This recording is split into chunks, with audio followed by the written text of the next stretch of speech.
그다음에 또 우리 지금 아이를 뭐 입시로 막 이렇게 잡고 학원을 보내고 그러진 않고 싶은데, 좀 공부에 관심을 갖고 동기부여를 좀 어느 정도 해서, 또 이런 또 니즈는 이런 것도 있거든요. 애를 뭐 명문대를 보내려고 그러는 건 아닌데 어느 정도 공부를 하고 그래야 애가 학교 생활도 하고 기본을 해야 되지 않느냐. 최소한 뭐 애를 뭐 서울대를 보내려고 그러는 건 아니다.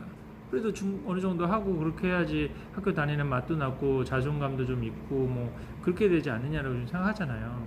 근데 조금 제가 뼈 때리는 얘기를 하면, 그 어설픈 기본을 하는 거는 입시의 세계에서는 그냥 올림픽 정신이에요. 참여의 의의를 두는 거예요, 이게.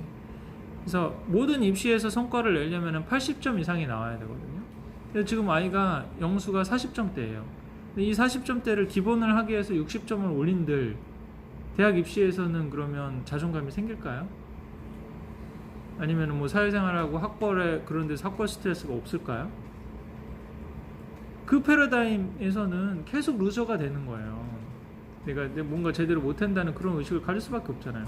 그럼 그 패러다임을 저는 바꿔주는 게 사실 더 낫다고 보거든요.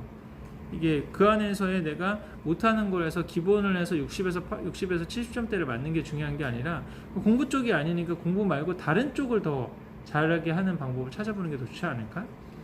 네가 지금 국영수 문제집 푸는 패러다임에서는, 이 안에서는 아무리 열심히 하더라도 올라갈 수 있는 게 한계가 있는 것 같아요.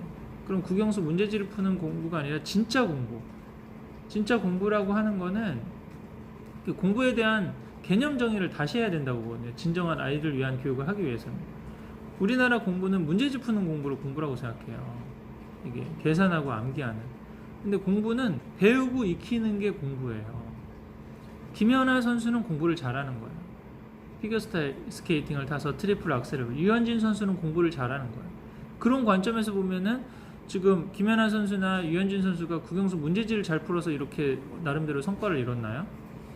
자기만의 공부를 잘한 거죠. 이게 이제 교육학 이론적으로는 다중지능 이론이거든요. 모든 아이들이 계산력과 암기력이 탁월할 수가 없어요. 어떤 애는 사회 정서적인 지능이 굉장히 높을 수 있어. 뭐 유재석 씨나 뭐 이런 어떤 개그맨이나 MC로 성공하신 분들, 국영수 문제지를 잘 풀어본 건가요? 그 사람들이 어떻게 생각하고 그 사람들을 배려하고 편하게 느끼게 게스트가 더 말을 잘하기 위해서 이런 것들을 계속 공부하고 연습하고 배우고 이렇게 한 거잖아요. 이게 참 공부란 말이에요. 자기 재능에 맞는 참 공부. 그런 패러다임에서 네가 더 잘할 수 있는. 그래서 지금 애가 영수 공부를 관심이 없고 안 하는데 어떻게 동기부여해서 잘하게 해줄까요? 라고 하는 거는 약간 요즘 교육학적인 어떤 분위기에서는요, 이렇게 답을 찾으면 답을 찾기가 쉽지 않다고 봐요. 질문을 바꿔야 된다고 봐요. 못하는 걸 어떻게 잘하게 해줄까요? 관심이 없는 걸 관심을 갖게 해줄까요는 쉽지가 않고, 그럼 어떻게 하라느냐? 잘하는 거를 더 잘하게. 네가 잘하는 게 뭔지를 찾아보자. 이게 이런 질문을 해야죠.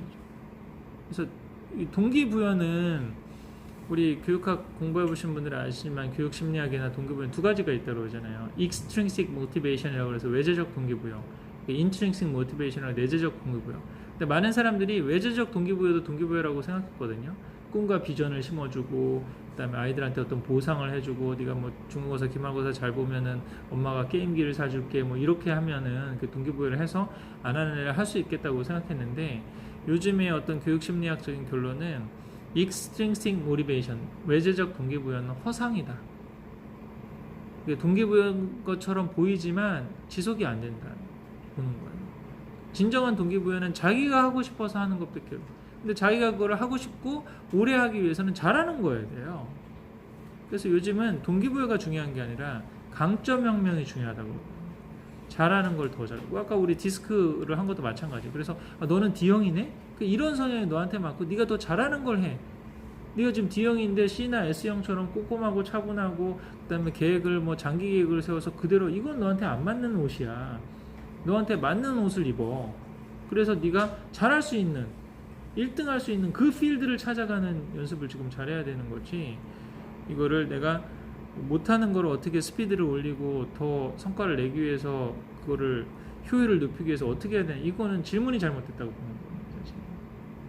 그래서 이 부분에서의 좀 패러다임 전환을 하시고 문제집 푸는 공부를 넘어서 진정한 공부가 무엇인가, 안 되는 걸 잘하게 해주는 것보다 아이가 잘하는 걸 더 잘하게 해주는 것이 무엇인가, 좀 이런 큰 틀에서 보고, 그럼 그게 이제 입시적으로 말하면 제가 자주 얘기하는 거예요. 20대 명문대 합격이나 20대 인서울 탑 30을 드는 그런 방법으로 그 패러다임을 잡고 교육의 목표를 잡으면 답이 굉장히 좁다니까요. 상위 10에서 15%만 승자가 되는 게임인 거예요. 그렇지 않고 30, 40대 자기가 좋아하고 잘하는 일을 하면서 경제적 자유를 이루고 행복하게 살 수 있는 그런 아이가 되기 위해서 나는 아이를 기르고 싶다, 그런 목표를 참으면 길이 굉장히 많다니까요.